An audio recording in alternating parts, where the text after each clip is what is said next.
I, a 29-year-old male, met Jessica, a 26-year-old female, at my buddy Mike's house party. She was definitely a 10 out of 10, long brown hair, green eyes, the kind of girl that makes you do a double take when she walks in.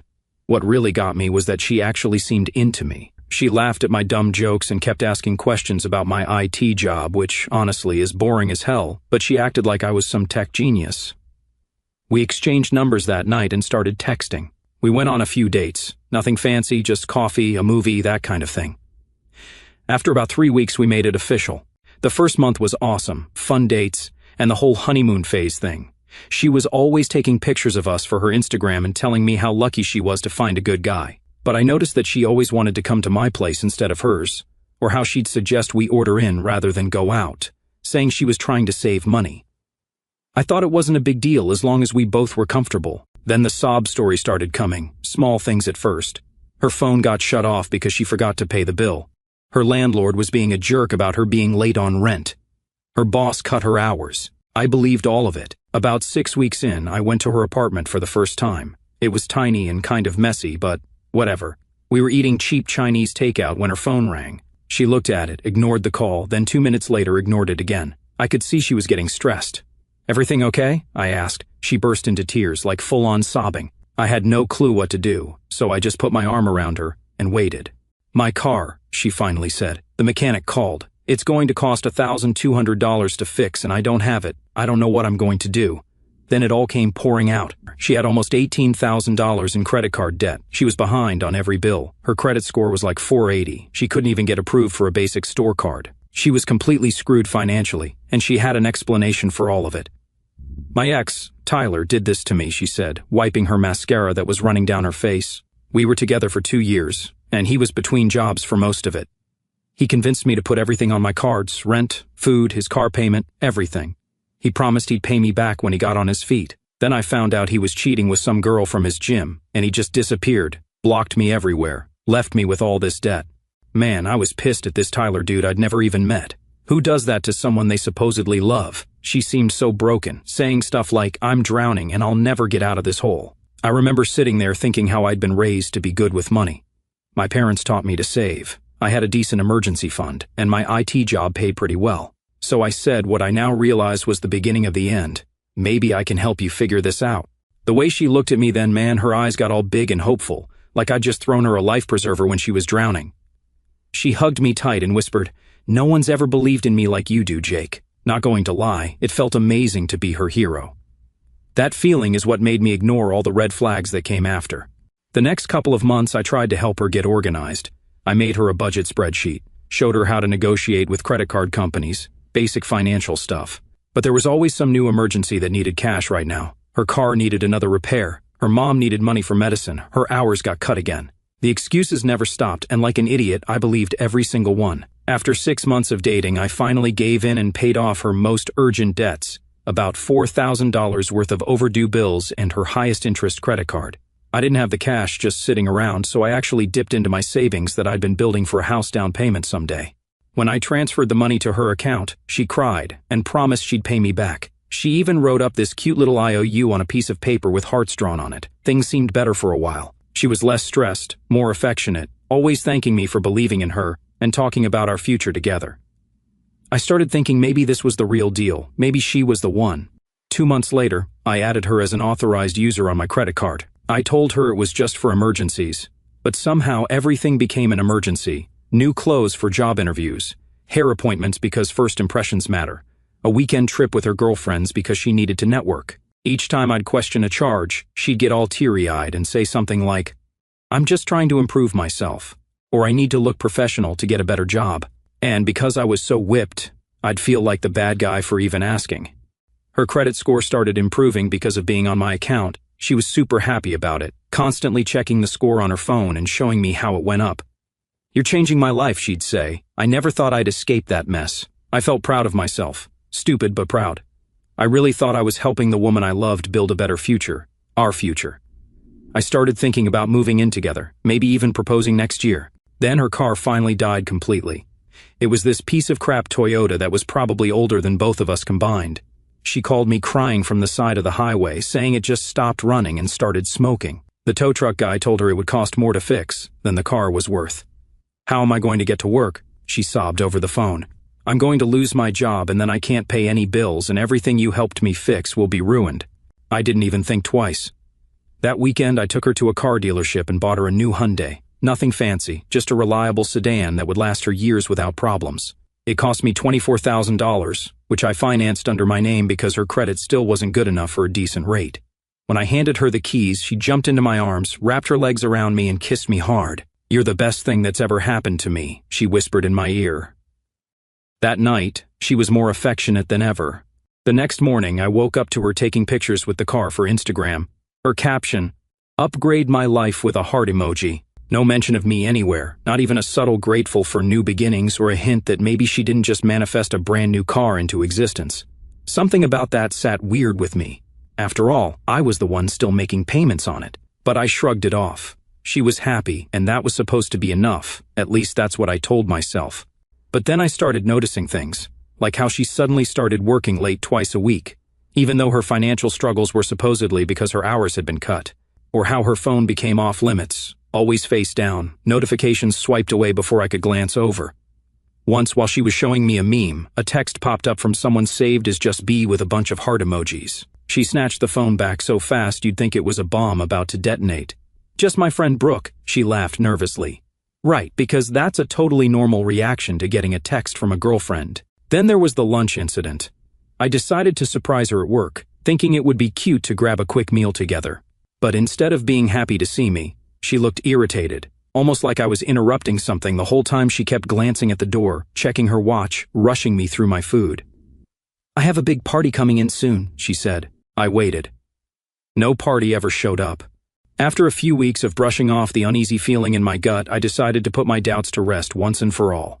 That's when I came up with the idea for a weekend trip, a quiet cabin by the lake, just the two of us, nothing over the top, just some time away to reconnect.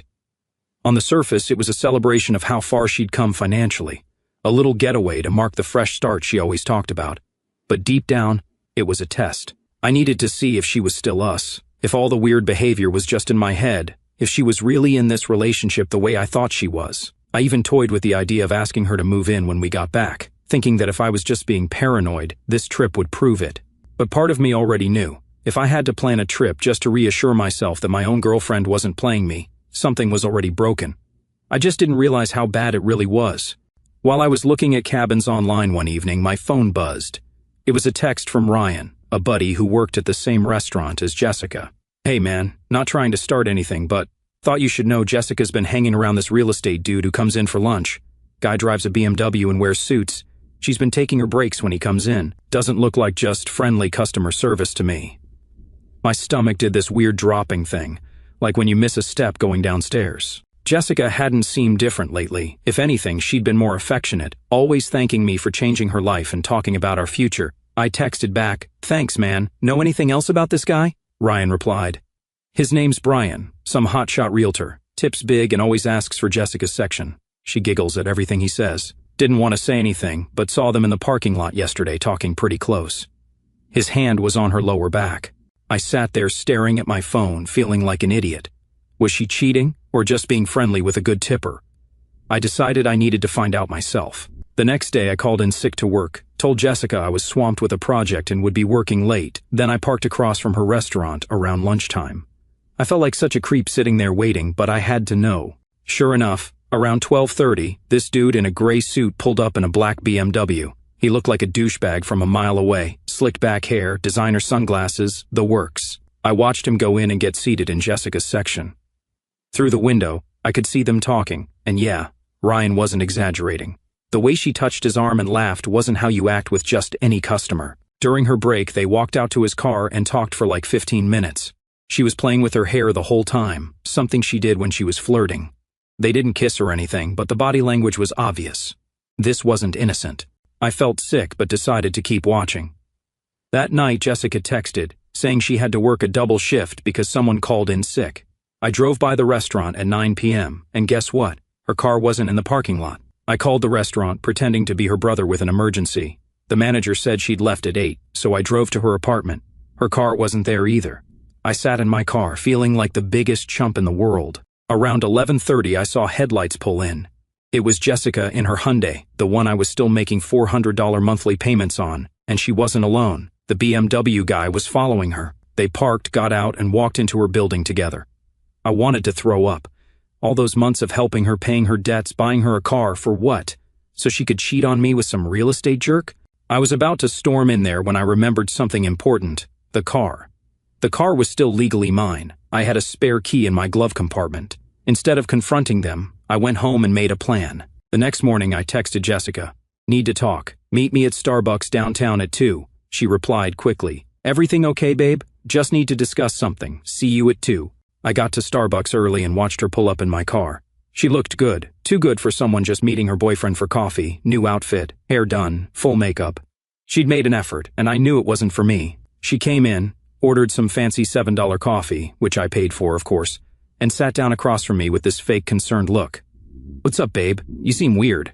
I looked her straight in the eyes. "Who's Brian?" Her face changed instantly, first shock, then anger, then fake innocence. "Brian? Oh, he's just a regular at the restaurant, good tipper. Cut the crap, Jessica. I saw you with him last night." She froze for a second, then her whole personality changed. Like the sweet, vulnerable girl I'd fallen for just disappeared. She sat up straighter, her eyes got cold, and suddenly I was looking at a completely different person. "Fine, Brian and I have been seeing each other. He's successful, ambitious, actually going somewhere in life." I let out a sharp laugh, my hands clenching into fists under the table. "And what am I then? Just some dead weight holding you back?" She sighed, like she was explaining something to a little kid. "Look, Jake, you're sweet, you really are, but Brian is on my level, or rather, the level I deserve to be at." "My level?" I repeated, not believing what I was hearing. "Yes, my level. I was stuck in a financial hole when we met. You helped me out, and I appreciate that, but now that I'm back on my feet, I need someone who can keep me there, someone with ambition, connections. Brian just bought a condo downtown and is taking me to Cancun next month." I leaned in, my voice calm but cutting. "You deserve better," I repeated, letting the words sink in. "Jessica, when I met you, you were drowning. Your credit was shot, you were dodging bill collectors, and your car was barely holding together with duct tape and prayers. You weren't living, you were surviving. And I was the one who pulled you out of the street." She opened her mouth to argue, but I wasn't done. "I picked you up when you had nothing. I paid off your debts, I gave you a fresh start, and what do I get in return? You acting like you leveled up all on your own and trading me in the second you found someone flashier." I let out a cold laugh. "You weren't looking for a partner, Jessica. You were looking for a sponsor. And guess what? Sponsorship revoked." She had the nerve to look annoyed. "Don't be dramatic. I was going to tell you this weekend. It's not personal. I just need to think about my future." I nodded slowly, taking a deep breath, then reached into my pocket and pulled out my keys. "What are those for?" she asked, looking confused. "The car," I said calmly. "I need to borrow it." "What?" "No, I need my car. I have plans with Brian later." "It's not your car, Jessica. It's mine. Check the paperwork. It's in my name. I'm still making payments on it." Her face went pale. "You can't take my car. How am I supposed to get around?" I stood up, feeling more in control than I had in months. "Not my problem. Maybe Brian can buy you one with all his real estate money."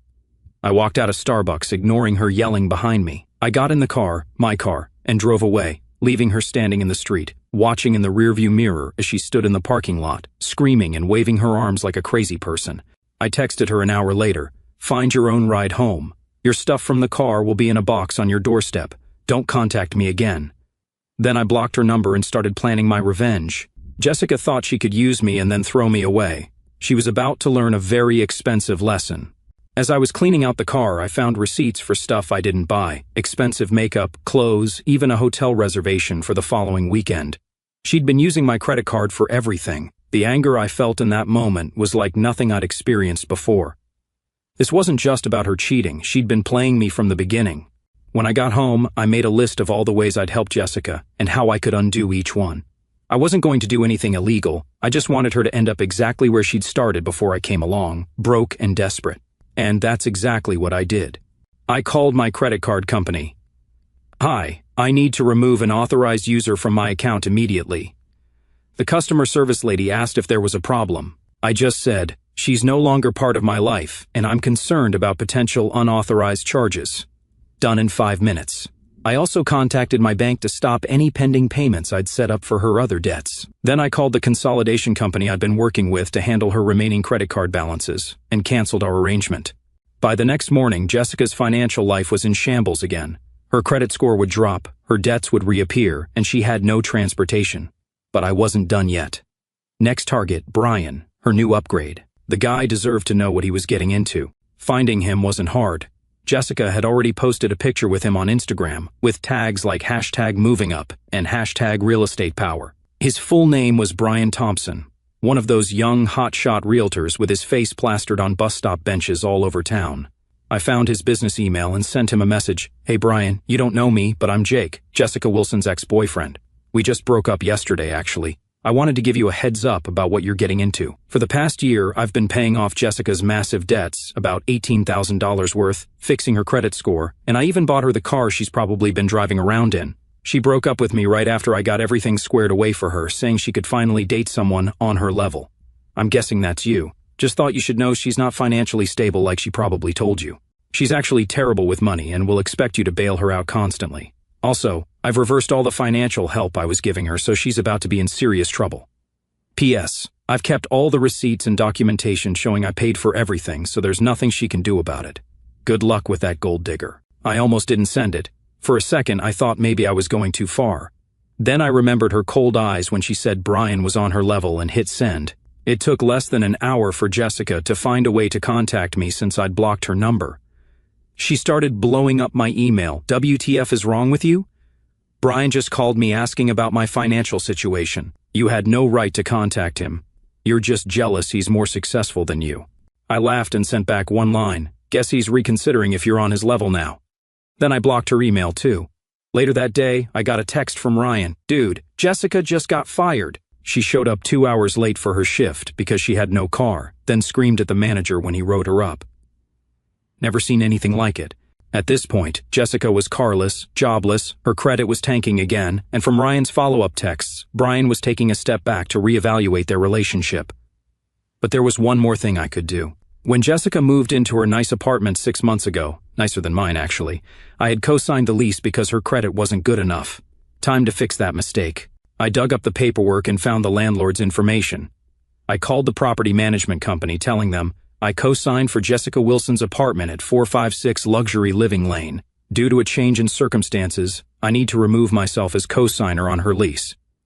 A week later, Ryan texted me that Jessica was served with an eviction notice. Without my co-sign and with her credit score now plummeting, she no longer qualified for the apartment. She created a new Instagram account just to message me. "Please, Jake, I'm begging you. I get it, okay? I messed up, but you didn't have to ruin my life. Where am I supposed to go?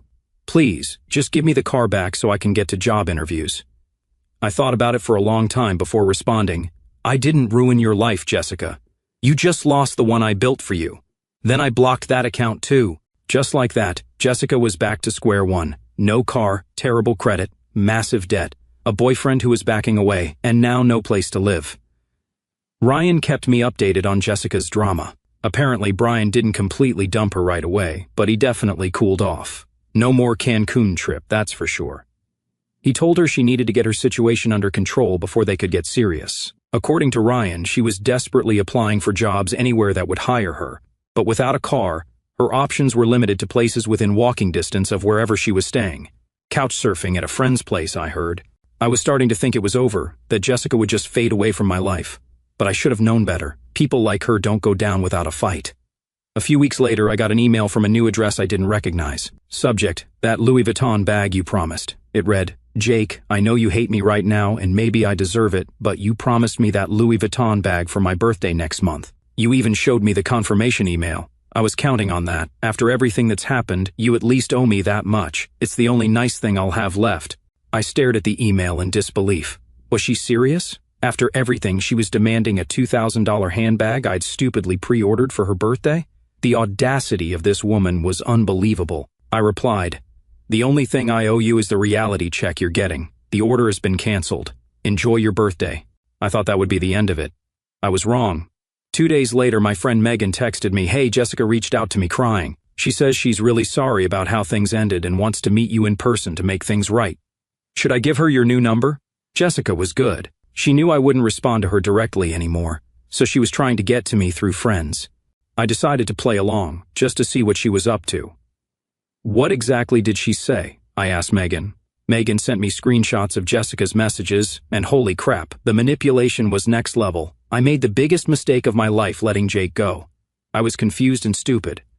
Brian turned out to be such a jerk. He dumped me as soon as things got tough. Jake was the only one who ever really cared about me. I need to apologize in person and make things right. Could you give me his number?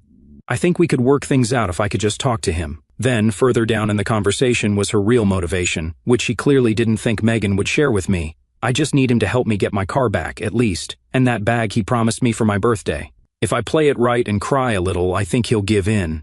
He's always been a softie. I didn't even get angry. That level of disrespect doesn't deserve rage, it deserves consequences. I wasn't mad at Jessica, she was just doing what users do. I was mad at myself for wasting my time on a gold digger. I called Megan and told her everything, showed her the text from Ryan about Jessica cheating, explained how I'd paid off her debts and bought her a car, the whole story. Megan was shocked. "She told me you guys broke up because you were controlling her spending and were jealous of her male friends," Megan said. "She said you took her car out of spite and were trying to get her evicted." "I had no idea that's what she's telling everyone," I said. "But it's all lies."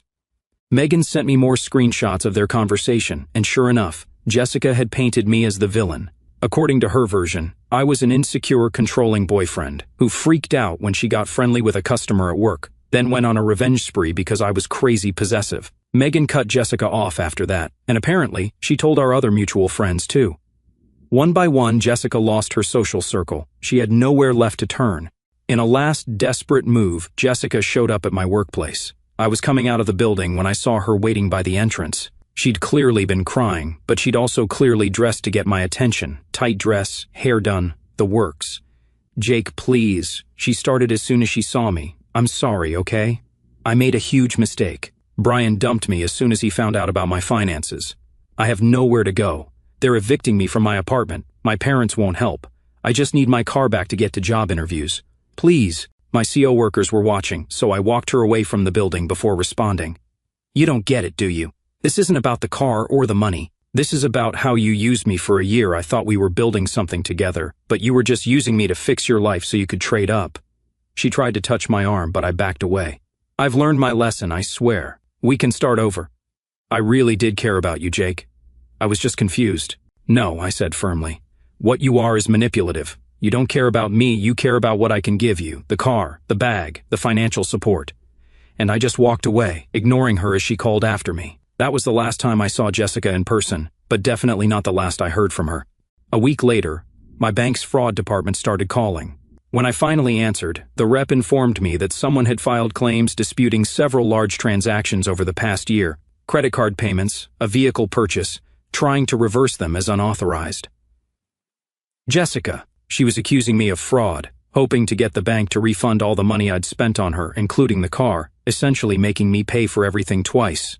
Fortunately, I had every receipt, text, and email proving she had not only authorized but thanked me for those payments. I sent the bank all my evidence, and they shut down her dispute immediately, but not before warning me that filing false fraud claims of this scale could be considered attempted wire fraud, meaning Jessica wasn't just broke anymore, she was now looking at potential legal trouble, and she was definitely unraveling fast. Ryan texted that she begged for her job back, only to be shut down and left crying in the middle of a lunch rush. Then Megan messaged that she got caught trying to return fake designer bags at Nordstrom with phony receipts. Security had to escort her out. Word spread that she was couch hopping, burning bridges everywhere. A month later, her parents, tired of bailing her out, told her she could move back home only if she got a job and went to financial counseling. No more city life. When she whined that I'd ruined her life, her dad reportedly shut her down with, "You're almost 30. Grow up and fix your own problems for once." I had to agree with the guy. And with that, I thought that was it. Jessica moved back to her parents' place. My friends had stopped sending me updates about her, and I was starting to feel normal again. Then tax season hit. I've always been pretty organized with my finances. I keep digital copies of all my statements, track my spending, all that boring adult stuff. So when I sat down to do my taxes in April, something immediately looked wrong. My W-2 form showed my expected income, but when I checked my annual bank statement, the numbers didn't add up. My actual deposits were significantly lower than what I should have had based on my paychecks and regular expenses. I started going through my statements month by month, transaction by transaction. That's when I found a pattern of cash withdrawals I didn't remember making. Small amounts, $200 here, $300 there, spread out over the past 6 months. None of them big enough to raise red flags individually, but added up, almost $8,000 was missing. I called my bank, feeling confused and a little scared. Was someone stealing my identity? Had my card been cloned? The customer service rep pulled up my account. I can see several in-person withdrawals made at various branches, she said. Each one was authorized with your debit card and PIN, and the withdrawal slips were signed. Can you send me copies of those slips? I asked. 2 hours later, the images arrived in my email. My stomach dropped when I saw the signatures. They looked like mine, sort of, but I definitely hadn't written them. And then it hit me, Jessica. I called the bank back immediately and reported the fraudulent withdrawals. They started an investigation, putting a freeze on my accounts and issuing me new cards. They also said they'd be reviewing security footage from the branches where the withdrawals were made. 3 days later, I got a call back. Mr. Reynolds, we've confirmed that the person making these withdrawals was not you, the fraud investigator said. We have clear footage of a woman using your card at several locations. Would you be able to identify her? Yes, I said. That would be my ex-girlfriend, Jessica Wilson. They sent me still images from the security cameras, and there she was, Jessica, using my debit card, signing my name. In some of the pictures, she was even wearing clothes I'd bought her. The investigator asked if I wanted to file a police report. I told him, hell yes. This was theft, identity fraud, and forgery. The police took my statement and collected the evidence from the bank. They seemed to take it pretty seriously. Apparently, financial crimes like this were a priority for them. Have you given this woman permission to use your card? The detective asked me. I added her as an authorized user on my credit card, I explained, but never my debit card. She must have seen me enter my PIN or found it written down somewhere. A week later, the detective called back. We're issuing an arrest warrant for Jessica Wilson, he said. This isn't her first offense. What do you mean? I asked. We ran her name through the system. She has a history of similar complaints, though no convictions. 2 other men have reported nearly identical situations in the past 3 years. She seems to target financially stable men, gets access to their accounts, then drains them slowly. I felt sick. This wasn't just opportunistic behavior from a selfish girlfriend. Jessica was a predator who had deliberately targeted me from the beginning. The detective continued. When we searched her parents' house, where she's currently staying, we found a notebook with detailed notes about your finances, passwords, and even a timeline for how long she needed to stay with you to get what she wanted. I sat down, feeling like I'd been slapped. A timeline? Yes, according to her notes, she planned to stay with you until you paid off all her debts and bought her a car, then she was going to move on to her next target. This real estate agent she'd already lined up. Everything suddenly made sense. The way she'd cried when I first offered to help her financially, how she always seemed to be looking through my mail or watching me use my phone, the times I'd catch her in my home office, and she'd say she was just looking for a charger. She'd been studying me, learning my patterns, gathering information. I wasn't her boyfriend, I was her mark. The detective asked if I'd be willing to testify if the case went to court. I agreed immediately, not just for myself, but for any future guys she might target. 2 days later, Jessica was arrested for fraud and identity theft. Because of the amount stolen and the evidence of premeditation, she was facing actual jail time. Her parents called me, apologizing profusely. They had no idea their daughter was doing this, they claimed. They offered to pay back the money, but I told them to save it for her legal fees. She was going to need them. The bank eventually reimbursed me for the stolen money, though it took almost 2 months to sort everything out. Jessica eventually pleaded guilty to avoid a trial. She got 18 months in jail, plus probation, and was ordered to pay restitution to all her victims. Her parents sold her designer clothes and jewelry to help cover the costs.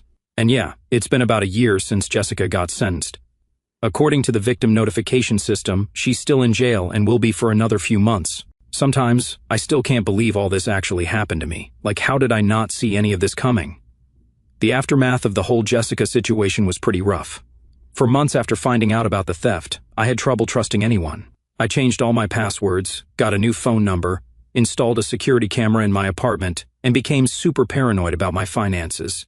I checked my bank accounts multiple times a day, looking for any sign of unusual activity. But some good things came out of this whole mess, though. For one, I actually ended up getting promoted at work. All those hours I used to spend with Jessica, I channeled them into projects and overtime instead. My boss noticed, and 6 months later, I got bumped up to senior systems analyst with a pretty sweet raise.